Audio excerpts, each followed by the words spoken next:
This is a Bramble Jam podcast. Hi, I'm Bran, and I love Hallmark movies. I'm Dan, and I despise Hallmark movies.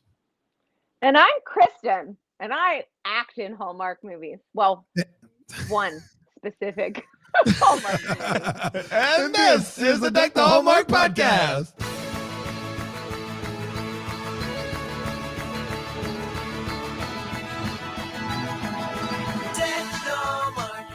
Sometimes I have to dance. Like sometimes I'm just so pumped. I just gotta go. Yeah. And today's one of those days, pal. I mean, isn't it? Listen, Kristin did the Twitter a service by telling them that she was going to talk with us. That's true. Already, and so we have been getting just inculcated with just questions of when Kristin's interview is coming out. So, Kristin, what was Booth, that word?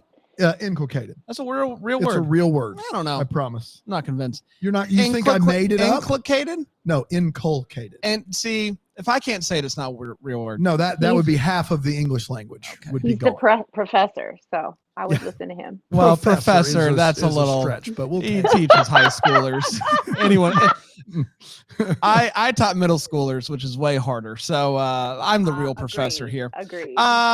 We're so happy to have you on the show today. It's been only a few weeks since we started Sunday Delivered, but that doesn't mean that we're not we don't have tons to talk about, because we do. It's a very exciting day, Dan. I think it's going to be tough for Kristin because she's used to doing these with people that have probably seen the whole show. So there's a lot that we don't know, like that. What's Oliver's deal? Yeah. He's a silly guy, isn't he? That's right. No kidding. It's exciting though. Yeah, we're excited about this. Fantastic. But you be here, boys. Yeah, thank you. Let's start from the beginning. Let's start. Where were you born? What were you like as a child? And when did you first tickle the idea of? You want to try again? You want to start from the top? So there's an idea, and you're like, well, let's tickle this. I'm like tickling it. Let's tickle this idea. I was an asshole as a child. Start there. Were you like an only child, like spoiled, or just natural a-hole? No, it's just an a-hole, I think. Yeah. Just because I really like to perform, and I was loud. And now I have a child like me, and I want to kill her. How old is she? She's she'll be 10 this coming month of February. Oh, wow. Okay. Anyway, I was born in Kitchener, Ontario, Canada. Oh, we know it well. Oh, you're a big Kitchener fan, aren't you? I have all the shirts. Yep. I'm I'm sure you've been to the big celebration in October. The German Oktoberfest. It's famous for Oktoberfest. Yeah. Well, your later hosen. I've been to one province in all of Canada. It is Ontario, but it was just Kingston, Ontario. So how close is Kitchener from Kingston, which is pretty much America, Kingston, Ontario? Well, I live in Toronto most of my time. It's my home base. And so from Toronto, Kingston is about 3 hours, I guess. And then Kitchener is about an hour and a half from here. So you do the math. Canada can't. I just, for some reason, I can't. It's either an hour and a half to 3 hours away, or it's like 25 hours away. But in my mind, it's just all here. Canada, in my mind, Canada somehow barren wasteland of nothing. You can't even live there. It's the same, big cities. Yeah, it's the same width as America, but everything is just right here. That's kind of how I imagine Canada. We got all this, but it's right here. This is why every Canadian thinks that we're just selfish people. It's like, well, all of Canada's just in like one little circle, right? Like that's all that there is to it. Did you never go to LA and make your home base LA? You've always been in Toronto? I did make my home base LA for quite a while. Well, no, not quite a while, actually. A couple years on and off. The thing about Canadians moving to LA as actors is when you move to LA, suddenly everyone here in Canada goes, "Oh, she must be good, eh? She's important, eh?" So they start casting you and everything here. So when I lived in LA, I actually hardly spent any time there. I was always working here. And then I decided to leave LA in, I think, 2003. My Nana, who is probably one of the most important people in my life, she was dying of ovarian cancer, Oh, and wow. I decided I need to be with her. Wow. And so I was with her until she passed, and then it was kind of like, you know what, my family, being close to family is more important. So Fantastic. I made that choice. Yeah, So you're growing up, you're an just a-hole. a rotten I'm an rotten a-hole. kid who is in Kitchener, Ontario. And like I get you like to perform, but what was your first official foray? Like, was it a school play? Was it what was it that was like, oh my goodness, I can get on a stage and do this in front of people? Oh my goodness. I was 12. I would say I did do a little things here and there, in elementary school and nursery school. But when I really realized that this is what I wanted to do, and that I could do this for a living, I was 12 and I auditioned for a chorus role in the production of Annie at Huron Country Playhouse, which is like Grand Bend, which is I don't know, like 2.5 hours You got it. south Grand Bend. Okay. west. Oh, Anyway, yeah, no, I know. summer stock theater, and I was working with adults, and I was like, oh my God, like these people are here and they're getting paid. I got paid $50 for the whole Yeah. summer. Yeah, you did. Wow, that's big time. Yeah. Which covered no portion of the room and board that my parents had to pay so that I could do this job. But God, they're so supportive. So anywho, that's when I got the bug and was like, okay, and from that moment on, I wore blinders. I was like, I know what I'm doing. This is what I want to do. So your parents clearly sounded like they were very supportive if they did that thing that you just said. Like, what did they do, and how were they just like, yeah, was it just like, hey, there's an audition 10 hours away, we'll take you? Like they were just all in on your future? Pretty much. I mean, I have to say I have pretty darn good parents. I was in a children's choir. It was called the St. Mary's Children's Choir. And a bunch of the gals that were in the choir were auditioning, and I got word of it and was like, I want to do that. And so that's how it happened. And yeah, my how old parents were were you? like, whatever, 12. She had 12. 12, Yeah. okay. 12.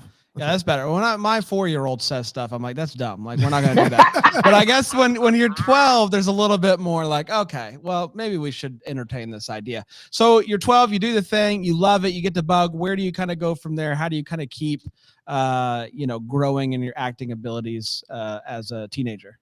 Well, I was ready to quit school right then and there, Yeah, but you my were. parents wouldn't Yeah. let me. Yeah, that checks out. In fact, I got 2 roles that summer. I was offered 2 roles, the one in Annie and then one in Carousel, and my parents wouldn't let me do the Carousel production because it went into the school year, and I was so angry. I didn't talk to them for years. Do you ever bring it up to him still? Oh Like, yeah, of course I do. you remember I'm Carousel? like, dude, I would be on ER if you'd only let me do Carousel. Yeah. Well, everything we said about them being great parents, we did, like, they're the worst. I can't believe they would do I that can to just imagine Kristin getting like a screen test for ER with like Clooney, and then at the end of it, they're like, now that was great, but did you ever do Carousel? And she's like, my parents, I'm so, See a and big they're like, gap. we'll see. Thanks They're for like, being yeah, time. next. You see a big gap on your resume. Yeah. Yeah. Huge. Yeah, that's right. But so you didn't do Carousel, but I imagine other things started to come up, and you were still trying to do things.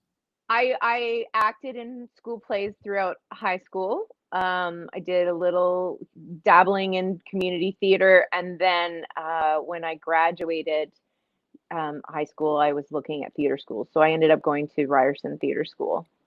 Okay. So you go to Ryerson Theater School. What's the first thing you ever booked, ever? Like legit booked, not in the play as a 12-year-old. Like, I'm an actor, I'm an adult, I'm getting a paycheck. Oh, okay. So, well, okay, legit. This is tough because I got the first job I ever got. In fact, I quit theater school early to take this job. Was a children's touring company of the Robert Munch stories. So Paper Bag Princess, Stephanie's Ponytail. Yeah. Wow, never And heard we of them. drove around in a van for 4 months.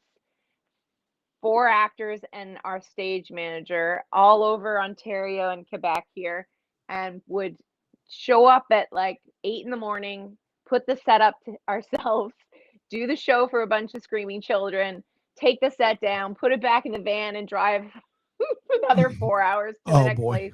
stay in the comfort inn and do it all again and I Man. did that for 4 months.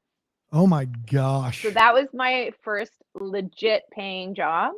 My first on-screen job was for a show. It was like a docu-drama type true crime thing called Exhibit A, and I played a woman who was raped and murdered. Oh my gosh. boy. Yeah. Welcome to the business. Welcome right. to the business. Yeah. And Very right. my they didn't tell me they used my headshot when the show finally aired. They used my headshot in a newspaper clipping with the headline like Oh, raped no. and murdered. And my parents just about lost their my mind. Like, and gosh. I didn't know, so I couldn't warn them. And they were like, I don't think this business is right for you. There it is. That's right. Go back to the children's That's right. tour. We were right to say no to Carousel. No, here, let me ask you this. So when was the thing? So this is the first thing you booked. What's the thing that you booked that you went, this is it. I'm going to do this for a career. You know, like every actor we talk to is like, I bartended for 3 years or I blah, blah, blah, or whatever. Like almost everyone has that. And then they have something that was so solidified in their role that they were like, okay, I think I can actually make a living doing this and be just an actor. Well, I mean, once I booked that first gig on TV, I kept booking. And they Did you weren't ever bartend necessarily or wait tables or anything? not when I Wow. started acting professionally. I've never had another job, Wow. Wow. Unbelievable. which is unbelievable. And there have been years where it was like white knuckling the That's bank right. account, you know, going, is it gonna go through? But I would say when I really felt like I was like, oh, okay, this is it. It was when I booked a feature film called Foolproof, and I starred alongside Ryan Reynolds. Oh, wow. Yeah. That'll do it. Who for is sure. that? Yeah. Oh, Ryan He's- Reynolds? Yeah. He's also from Kitchener. Oh, he's a he's young another Kitchener kid. up and coming talent, Ryan Reynolds. He's another Kitchener kid. That's right. Kitchener He's a kid. Kitchener kid. Something in the So water in Kitchener. That's Yeah. right. So as you're kind of taking a lot of these roles, was there I imagine a lot of them were like TV shows, like one-offs, stuff like that. Was there anything that was like that you felt like this is going to be the thing, and then like maybe it fell through, or a TV show that you thought was going to last longer than it did, or something like that was like, I imagine that as an actor, it's just you have to have thick skin. But was there something that you were like, if this was the thing, this was the thing, but then it didn't quite happen? Oh God, so many of those, I have to say, unfortunately. One in particular that really sort of stung was I got cast in a movie, I think it was called 3 to Tango. And it was Matthew Perry and Nev Campbell. And I was like I was going to be like the third lead. Oh, wow. And then they wrote the character out. Oh, no. Boy. Yeah, they did a big rewrite, and they were like, sorry, so your character no longer exists in this world. So That's one heck of a rewrite. Unbelievable. Yeah.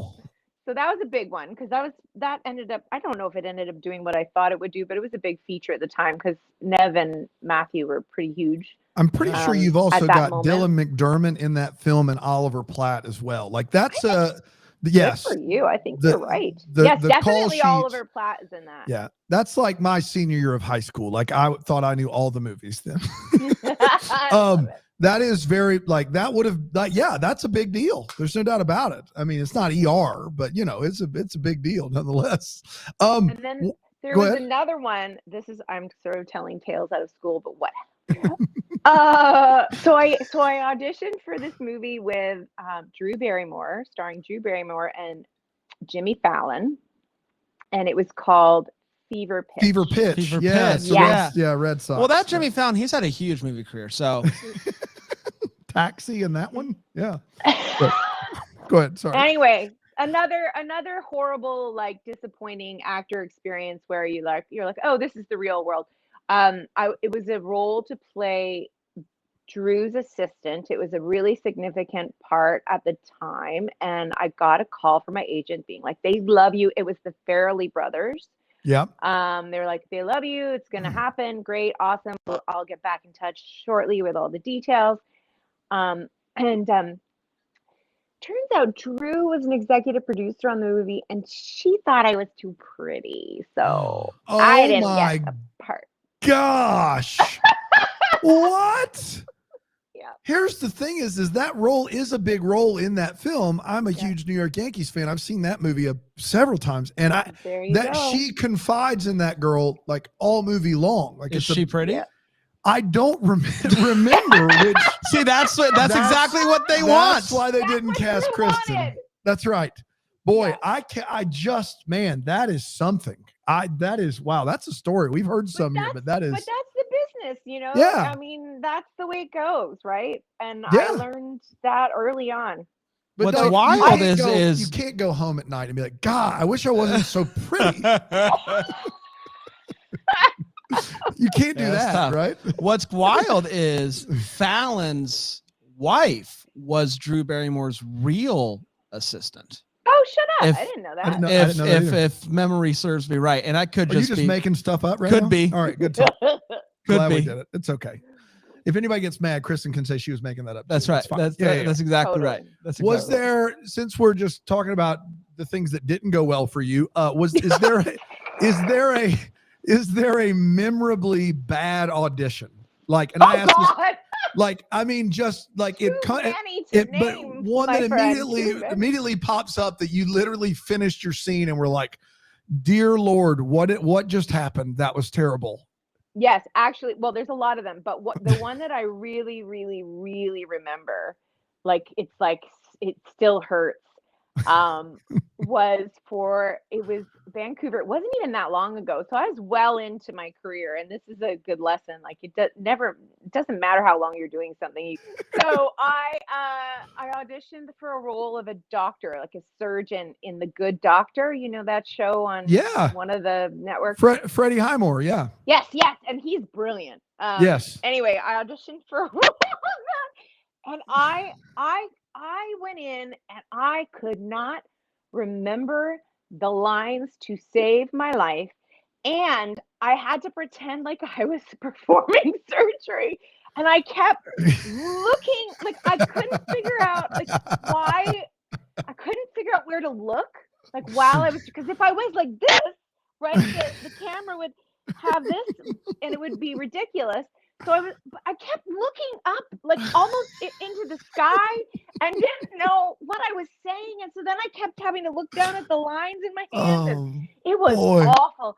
And they were like, try it again. I'm like, okay, I'll try it again. I'm like, ooh, you got this. And I tried it again. It was like worse. And then they were like, okay, just one more time. Just try it one more time. And I just went, you know what? Yeah, I'm just going to go. And that was like the only time in my 20-some odd career where I was just like, I give up. Like, I got to go. And then I just went and cried in my car for like an hour and a half. But this is, I mean, The Good Doctor's been the last 3 or 4 years, Kristin. Like, you're established. I know. You've been in 10 movies on the Hallmark Channel. You've worked for all kinds of people. Like, there's no reason, and I'm not here to need to encourage anyone, but you couldn't have possibly needed to like go to the car and be like, I'm a failure. Like you screwed up one role, but oh my gosh. Oh no. I am very hard on myself. Man, that's unbelievable. Like, it'd be one thing if you had not had like a break of any kind, but like there's like, probably a solid 1 million people in the world that know you as something on TV. Like that is. And also at the end of the day, you can always take solace in the fact that you're too pretty. That's right. You could have just been like, I can't do that. I can't be a doctor that knows words. I'm too pretty. Listen, when I mess up at work, I can't do that. That's right. I go home and I'm ugly. That's right. Listen, you gotta take W's when you can find them. That's right. For sure. Right, I'm too pretty. I'm just saying that if 1 million people brand knew you as something on TV, I think you've crossed the threshold where you don't have to cry about a Good Doctor audition. In my opinion, it's just my opinion. But you know what? That's why you're who you are. Right. And I'm who I am.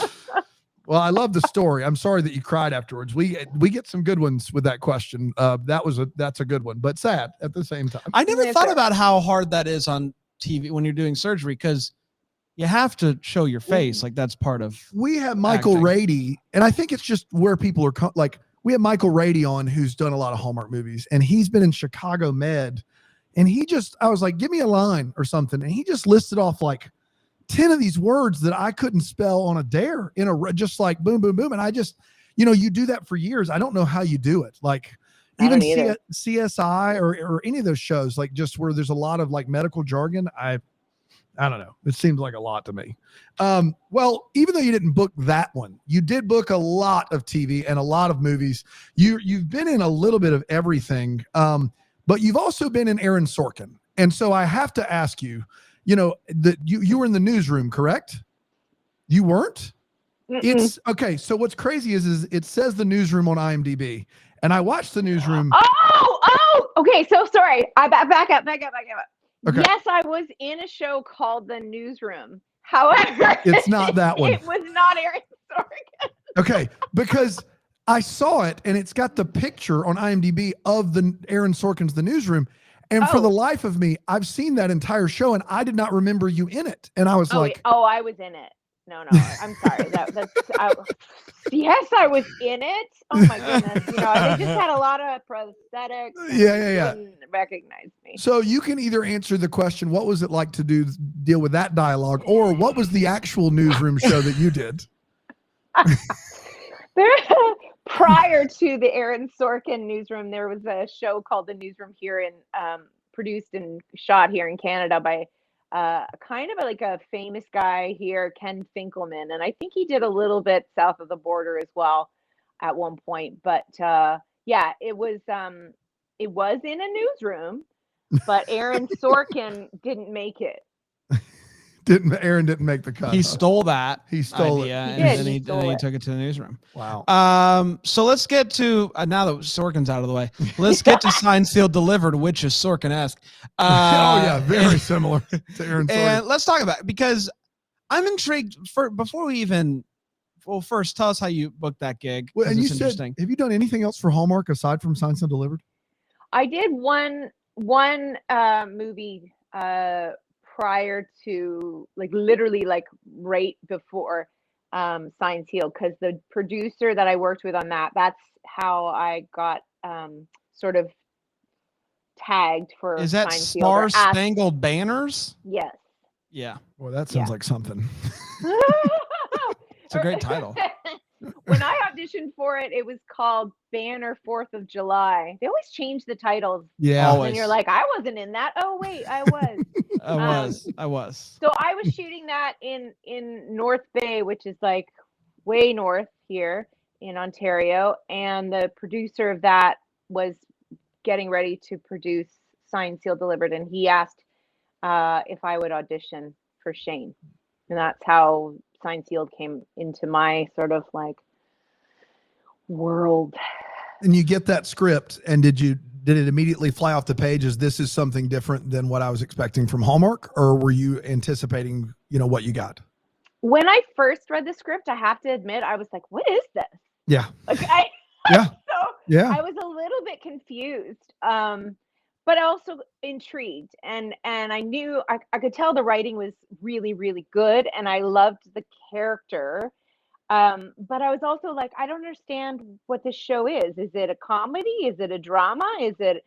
What is this? And then I read the script about 4 or 5 more times, and sort of really started to see the subtleties and the nuances and the weaving of, how Martha is able to connect the main 4 with the B story. So in that case, it was Kelly and Charlie, I think. Charlie, yeah. And how there's similarities of what people are going through emotionally and discovering about themselves. And as I think as Martha, as the show continued and as she got better and better and better at that, and I actually, if someone were to say what do you think is the weakest Signed, Sealed, I would say it's the pilot. I think that the pilot is great, but it does not do, if you were just to watch the pilot, it doesn't do the show justice. Wow. The pilot, as in the movie. that's the old extended pilot. So the show was. It was always supposed to be a show, and then it turned into movies? Well, interestingly enough, it was so they call it a backdoor pilot. So what our movie was, the first one, the one with Charlie and Kelly, that was called a backdoor pilot. So it was an MOW, which is movie of the week, backdoor pilot. And basically they make the movie and it can stand as one and done.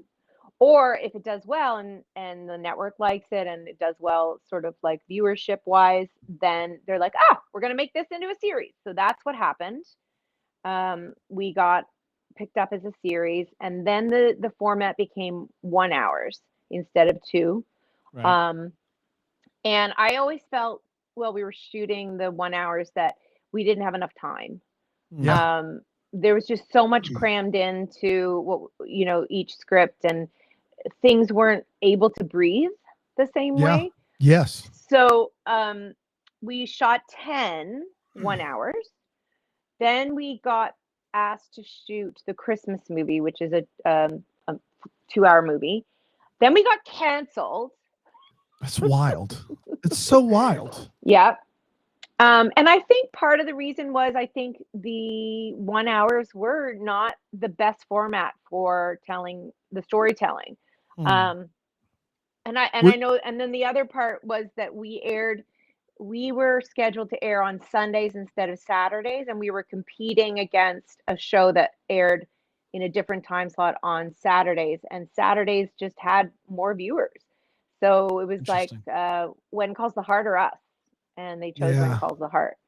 And then our fabulous producer, Joel Rice, who's the reason why I'm on the show, he had this idea. They were developing movies and mysteries, and they were looking for movie wheels, which means like several films a year with a continuing storyline. And he proposed to, the head honchos there at the time, that Signed Sealed should become a movie reel, and that's what happened. So, this is so fascinating to me, because when we started this podcast in 2018 and we had like a Twitter account, you'd see hashtag postables occasionally. And like a running bit of mine in 2018 was, I don't even know what a postable is. Like, I don't know what they are. And the first answer I got from Bran is that it's something to do with Postmates, the delivery service. And that was a serious answer that he gave me.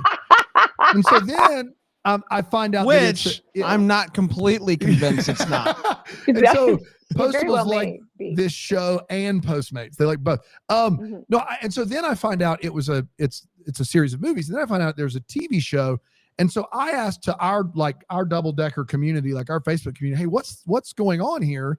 And there were a variety of answers that sounded somewhat similar to that. But this sounds like the show was canceled with there was no plans to ever do anymore. So when it gets canceled, you think, we did a year of this, that's all we're ever going to do. And now you've done 10 movies since then? More, I think. Wow. I think we've done 11. Oh my goodness. But then there was another long gap from end of 18 maybe? 18 to 21.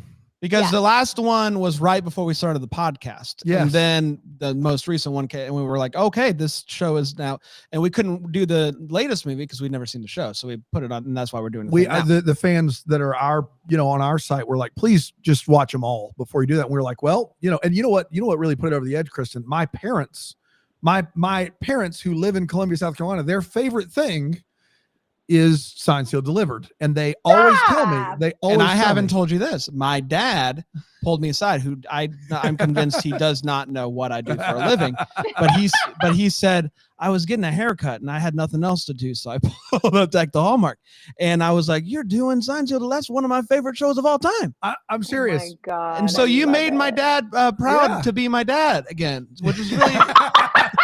Really, it's been a while. He's been embarrassed for a long time. My parents, they say that Signed, Sealed, Delivered is the best thing on there, and they say that. So like, this became a no-brainer for us. But it is, in my experience, I'm ready for the movies, just because I feel like it does cram a lot in. And I just thought that was maybe a natural choice to go, these need to be movies. But apparently did they cancel it because they can only have one? Or it seems like it's an expensive show by Hallmark standards. Like Martha Williamson, she's a known commodity. You got 4, like could be, you and Eric could probably be 1 on the call sheet, and then the Norman and Rita characters could be 2 on the call sheet. Like there's a lot going on here.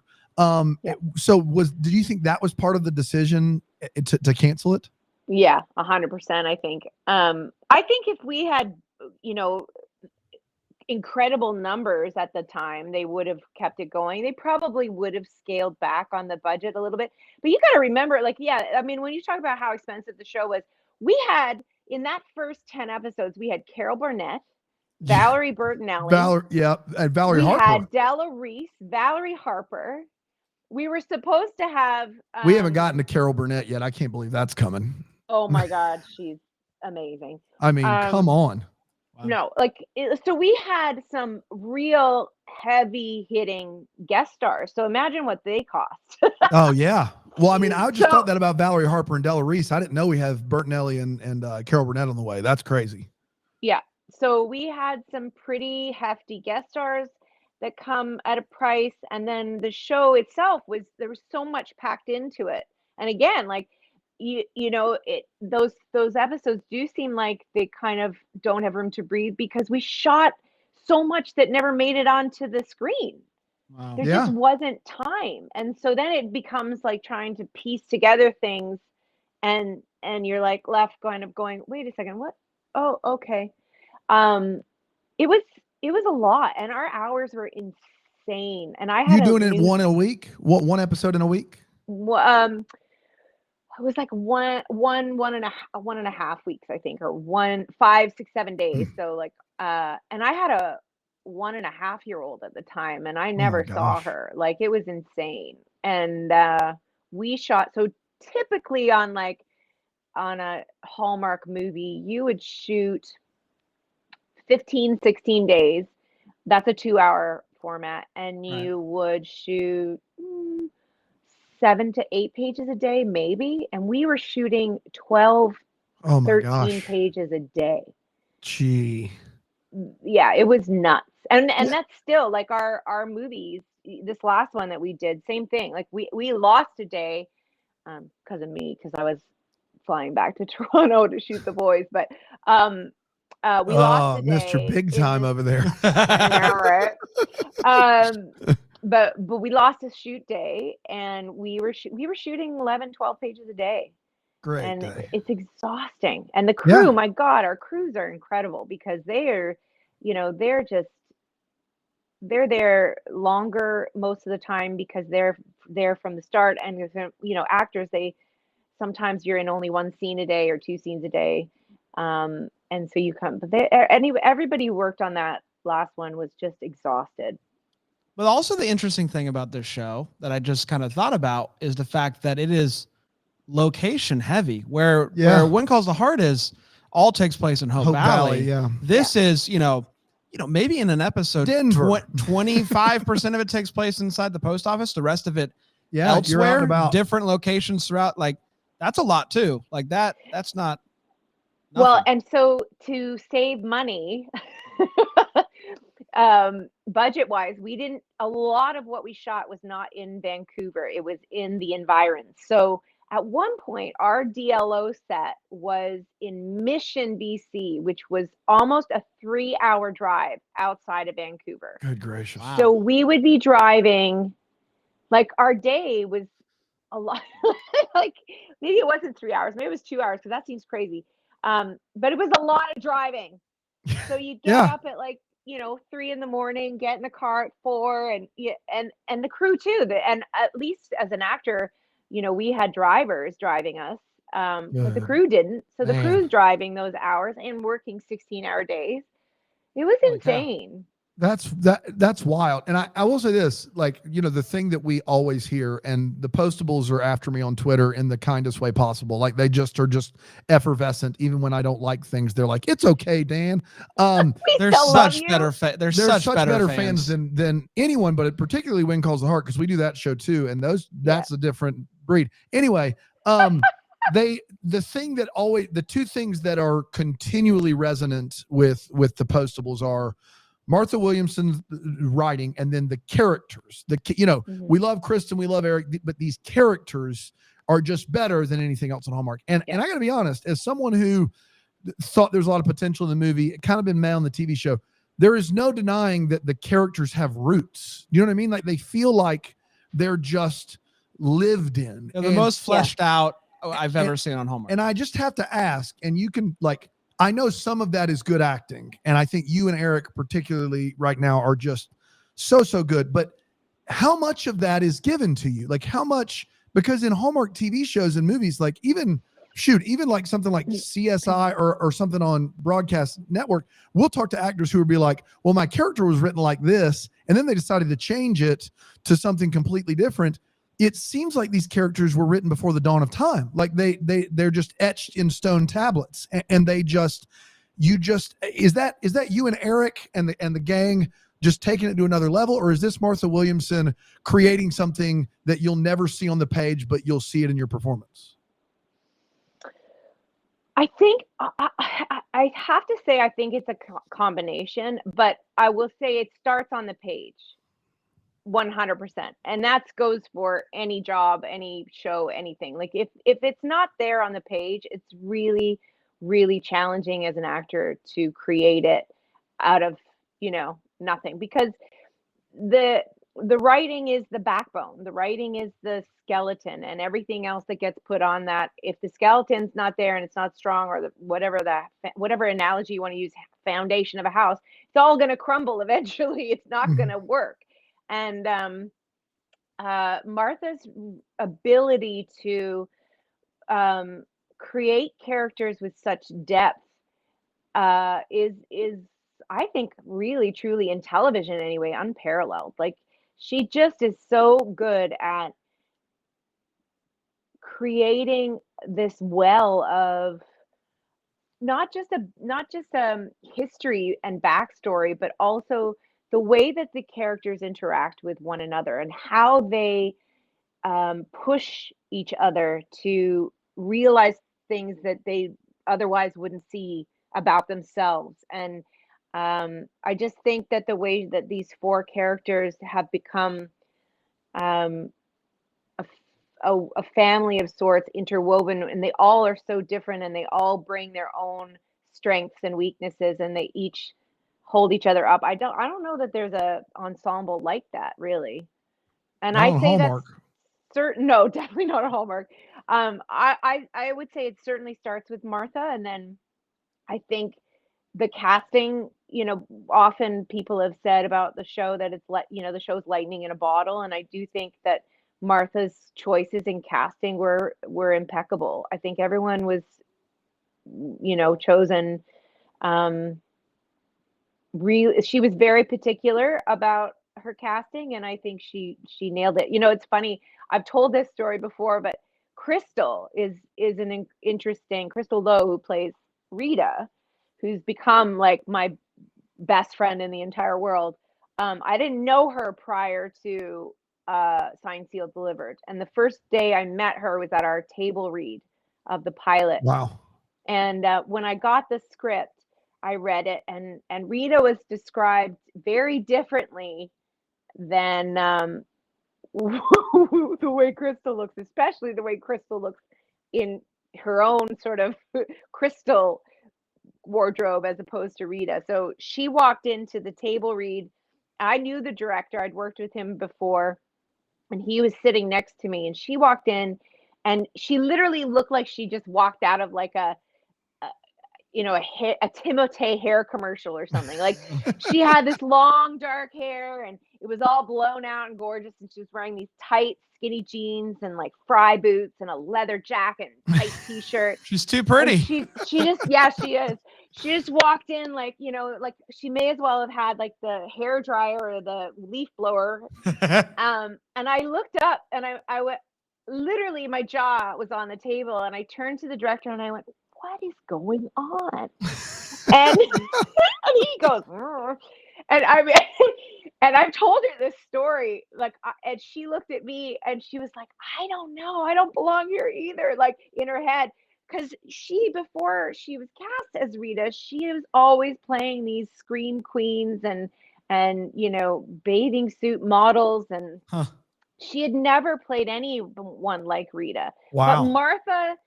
Martha was looking for something very specific, and she saw it, and Crystal brought it. And so I do think that a combination of her writing and her choices in casting are what make Well, the characters so strong. It does seem, you know, every now and then you'll watch a show and you'll be like, I bet these people legitimately love each other in real life. And like, you don't always feel that way watching TV. You feel like, oh, these are professionals doing a job, but this feels like you guys love each other. And that does go a long way. Like it goes a long way. But It's so chemistry, right? Yeah, for sure. But I have to ask, there's this huge gap where like you guys are making movies regularly and then you stop for 3-4 years. Like, what's the group chat there like? Is it like, is this, I mean, is I this would done? say it's that group chat is, when the heck are we gonna do another one? Well, we were told that when we wrapped To the Altar? No, yeah, To the Altar. When we wrapped that, we were told we were done. Oh, Like we were like, this is it. And they sold off the sets or did whatever with them, recycled them. We all took our wardrobe. It was Well, done. so it was like a formal goodbye. You guys all did like a wrap party and everything. Yep, we were done. So what was the reasoning for that? I think the network had decided that it was time, like it would, you know, reached its whatever. And I mean, you know, Seinfeld is interesting as far as, you know, numbers go. Like, you know, yeah, the bottom line is the business, right? This is of a course. business, and so, you know, they got to sell, as Eric would say, got to sell soap. So if something isn't making as much money, or it isn't doing as well as, you know, XYZ, then you're going to be like, okay, well, what has to go? We're going to pull this. And I think, you know, Signed Sealed was doing well, but not well enough. And it is, like, as we said, a very expensive show. So I think they were like, okay, we're good. We've done what we were going to do. And then miraculously, our numbers, like our fans, grew, and because they would re-air these movies and in the show, and our fans our base just kept growing and growing and growing, and people were like, what, where is the show gone? Like, we want more. And we wouldn't have done The Vows We Have Made if it weren't for the fans. Like, the fans have been incredible, and they fought tooth and nail to have our show again. And so we did get a call from the producer at one point saying, you know, would you guys be willing to come back and take a pay cut? There's and that. we're like, you know, yes, we love doing these. So that was and that was like summer of 2018, and then it was like, okay, well, we got to write the script, and I don't remember what happened, but something was going on, and it wasn't getting. Like, I think Martha had another commitment, and then pandemic happened. Yeah, we were supposed to shoot in 2019 Christmas, just before Christmas, and that got pushed for conflicts of scheduling.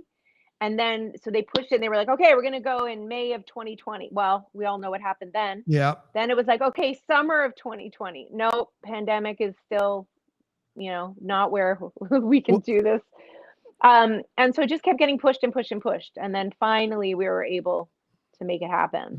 When there was a shakeup at the network, was there any concern that it would get just, you know, shelved? Yeah, shelved, or was it already, we have it, the contract's done, we did it, it happened? No, there was definitely worry or concern that it was going to get shelved, and you know, not just because we were paranoid, because there was actual, you know, we didn't know. They didn't know.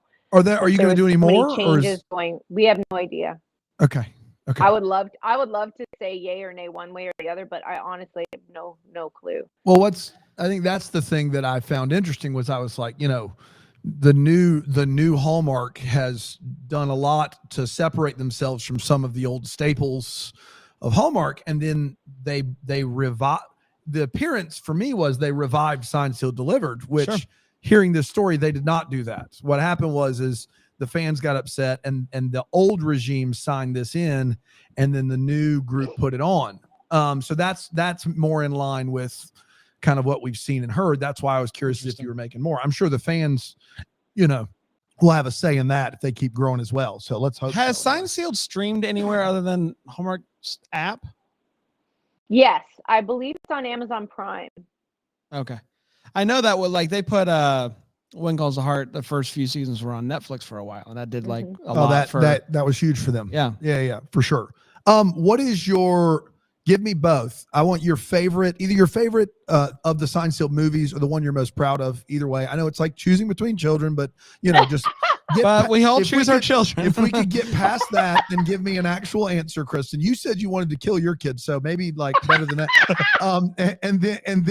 And then also same for the episode of TV. So like pick an episode and then pick a movie, or if you just feel like one is just very strong over the rest, then just do that for me. I would say, okay, so I would say that the last one we did, and this is not a lie, like every time we do one, we're like, oh, this is the best one. and it's true. Like really, I think based like when you talk about the strength of the story, both with our core group, our postables, and then the B story, and then just this sort of epic sort of finish of the last one, walking into the sort of light down that street, and the lines, we are forever, like I don't know, every time I hear that line and watch that last scene, I like get goosebumps. I think it just was so I loved the humor in this last one, the blend of the emotional turmoil, and the story with Shane's mom and how she sort of like helps to heal Oliver. Anyway, long story short, I think that the last one, although I will say that From Paris with Love has I have such a soft spot for that one. I have no idea why. I just think I had so much fun shooting that. The storyline in that one for Shane was wrought with so much emotion and struggle, inner struggle, and there's just some beautiful writing and scenes, and so that, and then I would say that my favorite episode of the episodes, one of my episodes, it's hard to just it gets confusing. That's the movie, and then the episode one, I have to say the one that Carol Burnett guest starred in, because it's Carol Burnett. I mean, come on. Yeah, come on, for sure. Well, I actually was commenting that what's cool about this fan base is they know every episode title. So there's like 20 some total. They know them better than I do. And so it's this great thing where it's this longhand, shorthand, right? It's like, we know every title. We're not going to sit here and go, it's that, like, they say the whole title. These are the two that are the best, and they all have different ones. And I just think that's fantastic for sure. Yeah. Carol, when Carol came on to set, I was so starstruck. I rarely get starstruck. But Carol, like, as I said in the beginning of our interview, my first professional job was the musical Annie. And Carol was Miss Hannigan in the movie of Annie.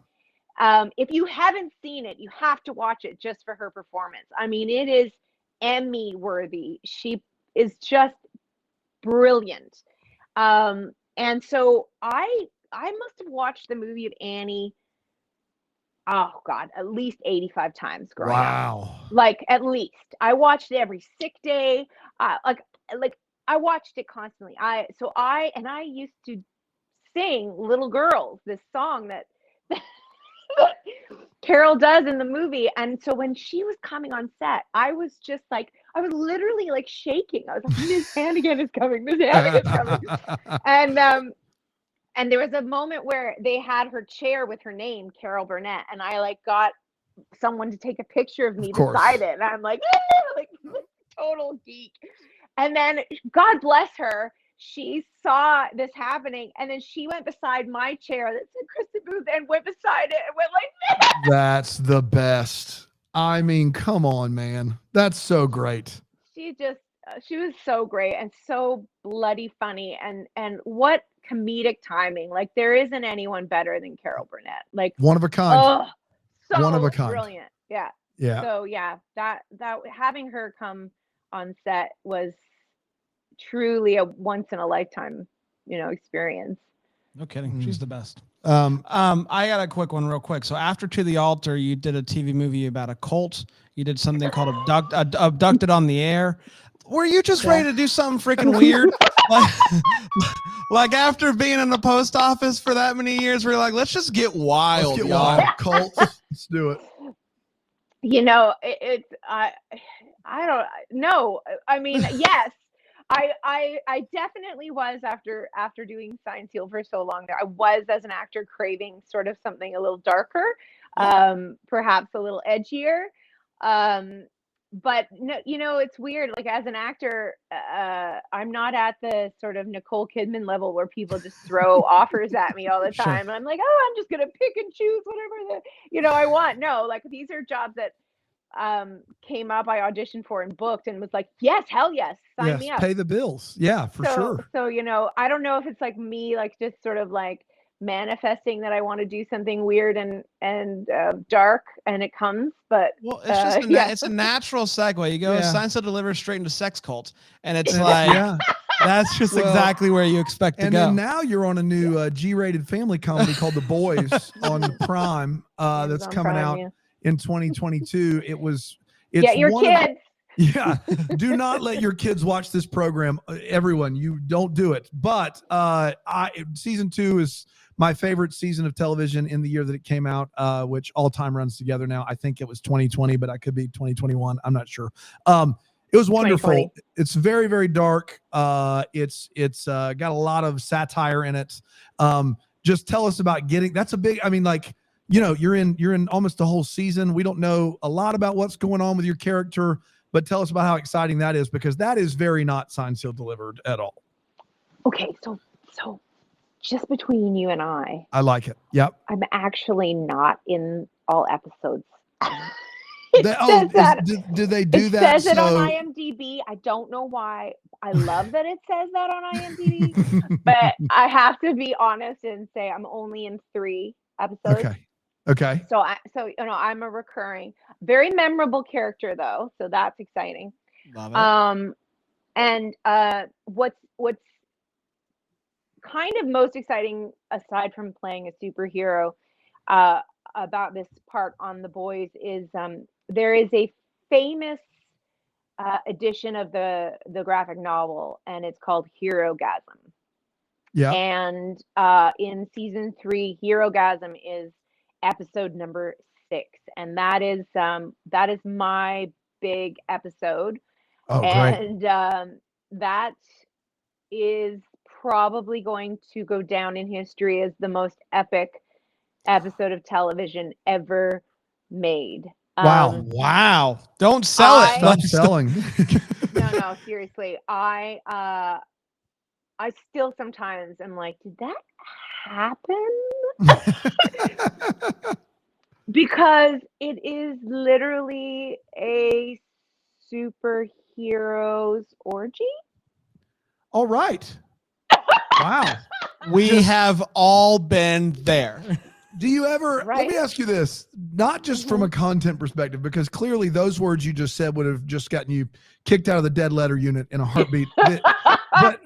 but The Boys, it is very dark, very graphic. across the board TVMA for sure, but it's also very high art television. But do you ever sit like you're making a movie for Signed and Delivered? You know, most Hallmark movies are, $2 million in 15 days. Do you ever look at what they're dealing with at the, like, were you on set just going, oh my gosh, this is a massive production by comparison?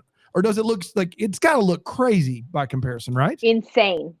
Yeah. Insane. So I can tell you a couple things. So one, by the way, I'm wearing jogging pants. I was like, I'm going to put a nice shirt on, but I'm going to keep my jogging pants on. And they have holes in them. But anyway,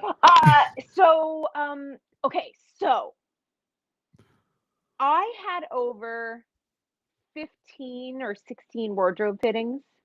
Oh my gosh. This role. I went into set on 2 separate days, just to do body scans. Oh my gosh. For the special effects. So I'd never done this before. I'd never done a body scan. I'm like, I get the call, like, okay, so you're going in on this date and it's a body scan, whatever. And okay, body scan. I don't know what that means. And I show up and get in full hair and makeup, the whole deal, wardrobe, everything, ready, go to set. And it's a totally separate set. It's not where they're shooting the current call sheet. And it is this weird ass, like, almost, it looks like out of a sci-fi movie. It's this massive round cage, basically. Okay. That you have to go step into, and they close you in it. And when you look around, you realize it's all lit up, and you realize that it was like something like 550 cameras. And you're like, man, I'm back in the sex cult all over again. Yeah. It's not your grandma's carousel. Yeah. So there you go. So I'm standing in this thing, and they're like, yeah, okay, so stand this way, now stand this way, now stand, put like, and so they were taking literal 360 photos of over 500 cameras so that they can create the VFX. Wow. That's unbelievable. Mm-hmm. That's unbelievable. And at the end of the day, that machine costs more than an entire Hallmark movie. Yes. Oh, easily. Of course it does. That machine probably costs as much as all the Signed and Delivered combined. But you're sitting there and they make 8 episodes in a season every 2 years. And like you're in 3 episodes. I mean, you knock that out in February for Signed and Delivered. Like, that's nothing. And like, they are pouring money and just to make it look exactly the way it should look. I just can't imagine the difference is that the most you feel like they've ever spent on a set that you've been on? I would assume it is, right?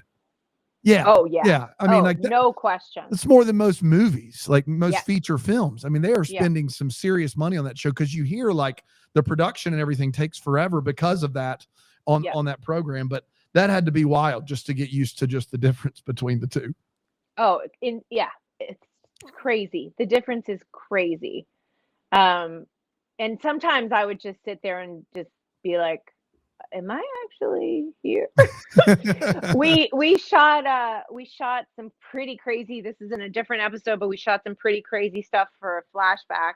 And they were blowing up Jeeps, and good gosh. the gunfire is insane. It's I can't wait. Pretty epic. Yeah. So, superhero orgy. Yes. Like, what are the rules here? Like, I've never thought about like the logistics behind superheroes knocking boots, but there's got logistic, like, God forbid you have super strength. Like, well, I want to be very clear. You've not seen the show. No idea. This is not the first.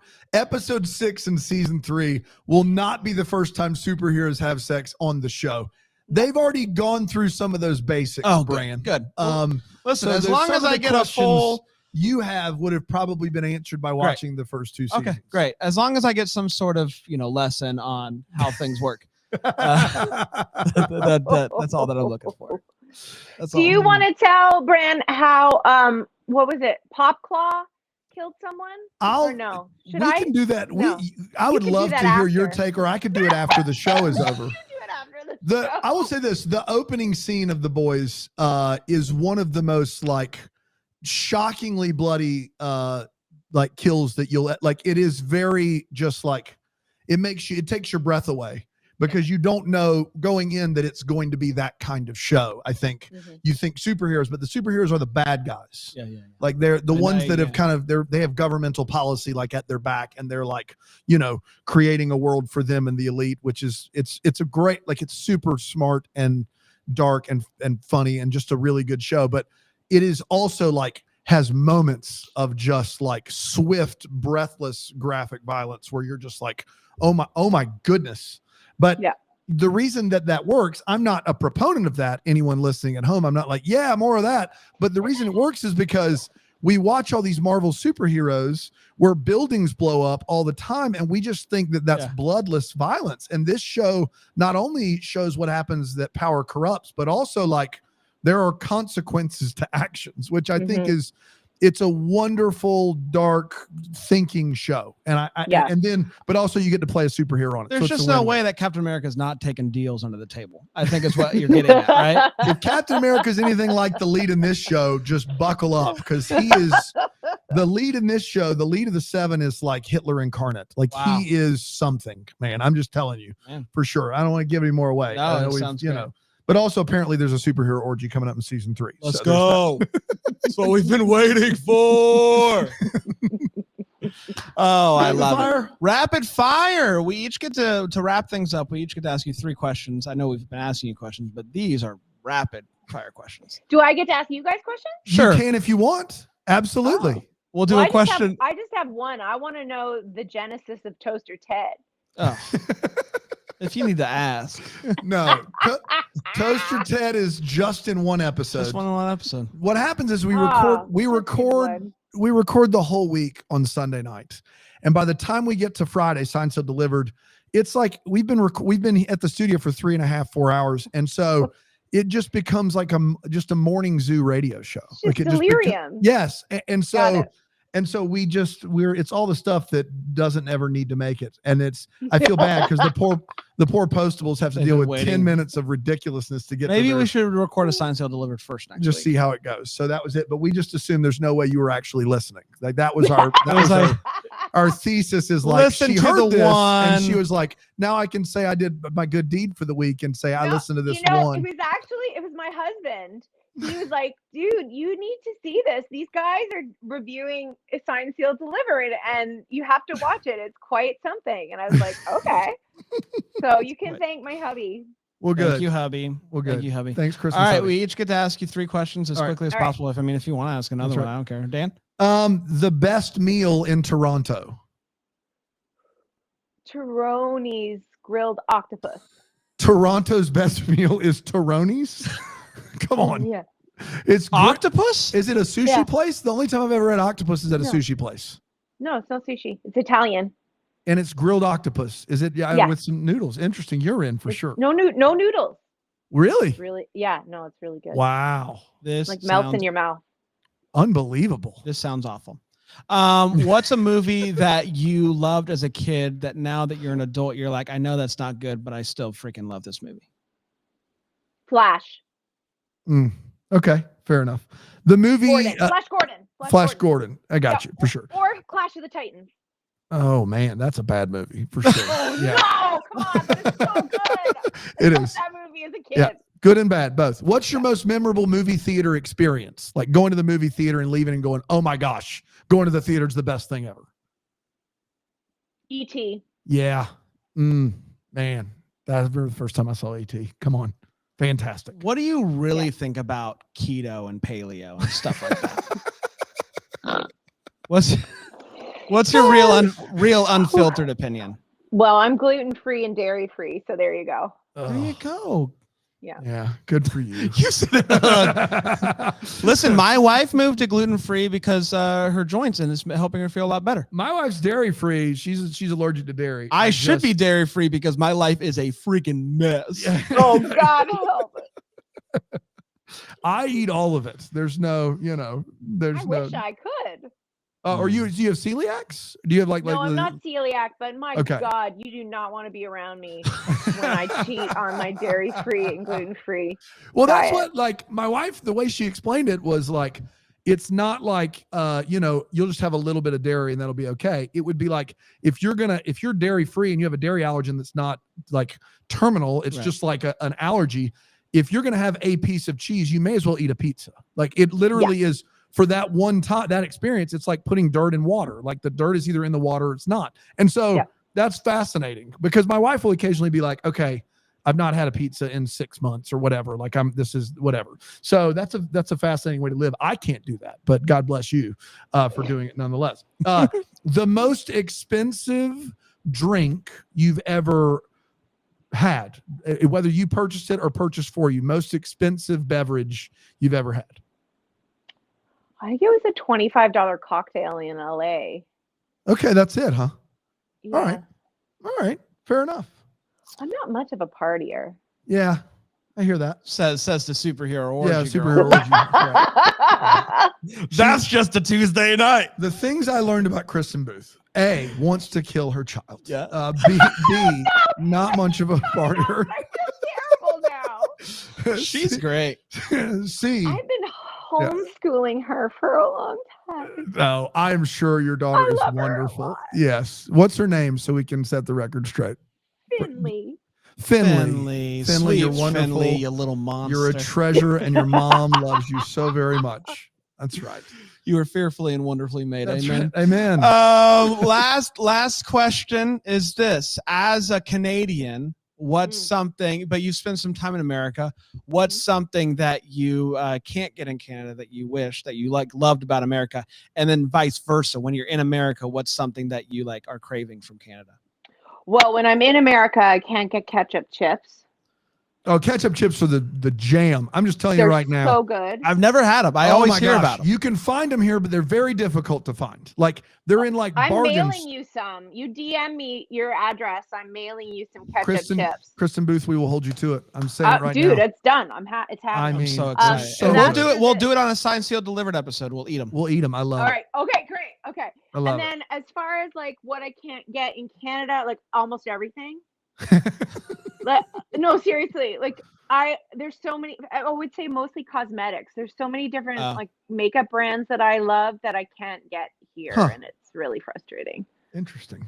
Is Unless it because I wanna Americans are just pay, more vain than Canadians? Like Canadians are just like whatever. I don't know what it is. It's just like it's just I have to order them, and then they take like a month to 3 months to get here, and then when they do, there's like $90 of duty, and it's just it's very frustrating. The worst. Yeah, I hate that for you. Hate that. I hate that for you. We did it. We did it. This was so much fun.